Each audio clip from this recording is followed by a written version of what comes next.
हाँ जी स्टूडेंट, इसके बाद इक्वेशन ऑफ मेजर और माइनर एक्सिस तो आपके पास निकल ही जाएंगी।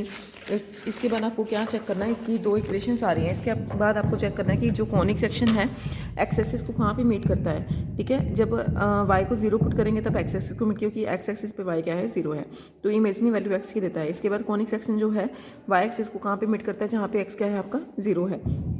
इमेजनी वैल्यू अगर आ रही हैं तो रियल पॉइंट पे मीट ही नहीं करता, तो एलिप्स जो होगा ना तो एक्स एक्सिस को मीट करता ना ही वाई एक्सिस को मीट करता है। एसेंट्रिसिटी आप खुद निकाल लेना। अब क्या करते हैं, ट्रेसिंग ऑफ एलिप्स। सबसे पहले आप क्या करेंगे, two mutually perpendicular lines draw करेंगे, एक्स एक्सिस और वाई एक्सिस। क्लियर। अब ये देखो यहाँ पे एक्स और वाई का जो कोऑर्डिनेट है ये दोनों ही क्या है, पॉजिटिव है।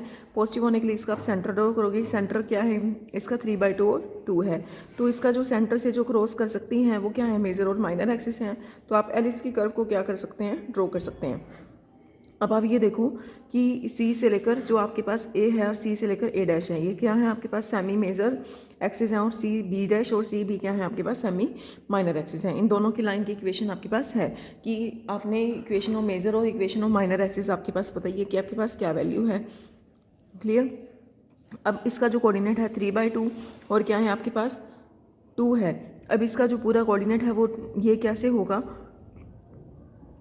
जब हम क्या करेंगे, सी से लेकर ए तक की जो वैल्यू होनी चाहिए वो 3/2 होनी चाहिए। सी से बी तक की, सी से ए डैश तक की वैल्यू 3/2 होनी चाहिए, तभी हम कहेंगे ना हाफ ऑफ में क्या हो रही है, डिवाइड। इसको जब आप ऐड करेंगे तब आपके पास 6 बनेगा, जो कि किसकी लेंथ है, मेजर एक्सिस की लेंथ है। क्लियर। और माइनर एक्सिस की पूरी लेंथ कितनी आई हुई है, पीछे 4 आई हुई है। तो सी से लेकर बी और सी से लेकर बी डैश क्या है आपके पास वैल्यू 4 है, तो टोटल क्या है आपके पास 4 है। तो आपके पास यहाँ पे 2 आएगा, 1 नहीं आएगा। तो इस तरह से आप एलिप्स को ड्रॉ कर सकते हैं। इसके बाद जो आपका अनदर केस होगा वो किसका होगा, उसमें हाइपरबोला बनेगा। ठीक है, ये सारा आम आप करेंगे। ये करने के बाद आप लेंथ जो हाइपरबोला में एग्जिस्ट करती है, ट्रांसफर और कॉन्जुगेट एक्सिस एग्जिस्ट करती है, जो लेंथ है वो क्या है √2 है। कॉन्जुगेट एक्सिस की लेंथ क्या है 2y√3 है। इक्वेशन निकालेंगे दोनों, हाइपरबोला कहाँ पे मीट करता है, 4 पॉइंट पे मीट करता है। एक तो कर्व जो है हाइपरबोला की एक्स एक्सिस को 0 0 और -10 0 पे पॉइंट पे कट करती है, और वाई एक्सिस को कहाँ पे कट करती है, 0 0 और 0 2 पॉइंट पे क्या करती है, कट करती है। समझ में आ गई इतनी बात। उसके बाद अजम्पटोड भी हम निकाल सकते हैं, अजम्पटोड भी आपको निकालने सिखाए थे। इसके बाद अगर हम फिगर देखें ना बेटा, फिगर में आपके पास क्या रिलेशन है, सबसे पहले आपको जो करने का क्राइटेरिया है हाइपरबोला है। आपके पास 4 पॉइंट्स हैं, ये आपके पास एक्स एक्सिस है, ये आपके पास एक्स डैश है, ये वाई है, ये क्या है आपके पास वाई डैश है। ये क्या हो गया, पॉइंट ओरिजिन हो गया जिसके कोऑर्डिनेट क्या है 0 0 है। ठीक है, यहाँ से आप क्या, ये वाला पॉइंट हम डिफाइन कर सकते हैं 0 और 2। और जो सेंटर, सबसे पहले आप सेंटर ड्रॉ कर दें। सेंटर की जो वैल्यू है वो क्या है -1 और 2 है। यहाँ पे देखो ये क्या है -1 पॉइंट है, ये क्या है आपके पास 2 वाला पॉइंट है। तो सेंटर आपका कहाँ पे एग्जिस्ट करेगा, ये सेंटर है जिसके जो कोऑर्डिनेट्स हैं वो क्या है आपके पास -1 और क्या है आपके पास 2 है। समझ में आ गई इतनी बात। तो यहाँ से सेंटर हो गया किसका, जो भी आपने सेंटर फाइंड किया है। समझ में आ गई। जो कर्व है, ठीक है, जो कर्व है आपके पास ये कहता है कि जो कर्व है ना वाई एक्सिस को कहाँ पे मीट करती है, और कर्व जो है एक्स एक्सिस को कहाँ पे मीट करती है। अब वाई एक्सिस का जो पॉइंट है मेरे पास क्या है 0 और 2 है।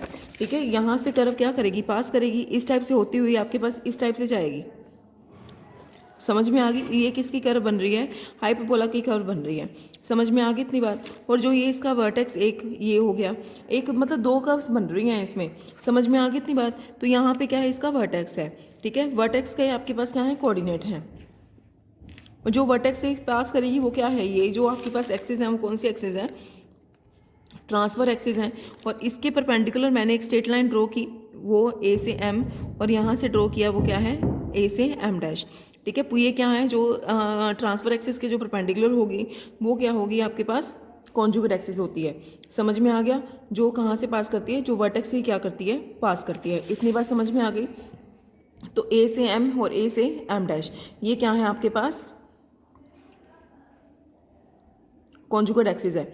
ठीक है, जैसे इस कर्व में डिफाइन कर सकते हैं वैसे ही आप इस कर्व में भी डिफाइन कर सकते हैं। समझ में आ गई। तो ये जैसे इसका जब आप डिफाइन करेंगे तो यहाँ से ए डैश एम बनेगा। ये जो कर्व है ना बेटा, यहाँ पे -10 और 0 वाला पॉइंट यहाँ पे आएगा, इसने यहाँ पे गलत बना रखा है। तो ये जो कर्व इसको एक्सटेंड करके ना आप इस टाइप से क्या करवाओगे, पास करवाओगे। समझ में आ गई। तो ये आपस में इंटरसेक्ट करेंगी, तो एम और एम डैश, ठीक है, ये क्या है कॉन्जुगेट एक्सिस है। और आपके पास ये जो वर्टेक्स से पास हुए ट्रांसफर है, इसको बढ़ा दिया ठीक है। इसके ये यहाँ से भी अगर आप करेंगे तो ये भी इसके वर्टेक्स से ही पास करेंगे ना, तो ये एडजस्ट हो जाएगी। ठीक है, तो ये क्या है आपके पास, ये वाली लाइन क्या है, कॉन्जुगेट एक्सिस है, इसका लेंगे तो ये क्या होगी आपकी कॉन्जुगेट एक्सिस हो जाएगी। इतनी बात समझ में आ गई। इसको मत देखना जो मैंने आपको समझाया ना, सिर्फ आपने वही चीज़ें देखनी है। क्लियर? आपने वही चीज़ें लिखनी भी है और देखनी भी है।